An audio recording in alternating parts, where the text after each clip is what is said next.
તો જય માતાજી મિત્રો, સ્વાગત છે આપણી યુટ્યુબ ચેનલ જેવી ઠાકોરની અંદર। મિત્રો આપણે જો આ મગફળી ઉઠી છે આસી તમે જોઈ શકો છો, કારણ કે વરસાદ રહેતા છે નહીં અને મગફળી પણ કોઈ થતી છે નહીં। આ ફુવારો અમે એમને લગાવી દીધા છે એક્સ્ટ્રા, પણ મગફળીને કોઈ થાય એમ લાગતી નહીં, કારણ કે વરસાદ આવે અને જાય છે, એના કારણે મગફળીમાં ઊણ અમે પહાન પડી ગયા છે।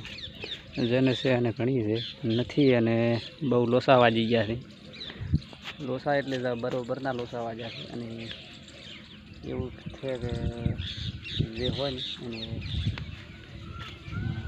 ઘણા મગફળી વાવી છે, અને લગભગ મારા અંદાજે લાખના ખર્ચા તો કમ્પ્લીટ પહોંચી ગયા છે। અને મગફળીમાં તો ખર્ચાવાળી વસ્તુ છે, તો વિચારીને આવવું પડે, કારણ કે વરસાદ આવે તો કોઈની ખાડાબારી રાખતો નહીં, ગમે એનું બગાડે। હજી ઝાડ વાય છે, ઝાડમાં વળી ચમચમ થાય છે, એટલે કે કપાળે ભમરા છે, અને ના ઉગે તો કોઈ નહીં। એરડા તો છે, એરડા હવે વાબાની સિઝન ચાલુ થઈ ગઈ છે કદાચ છે, અને જે વરસાદ આવ્યા કરે તો એરડા પણ મોયના મોય જ છે।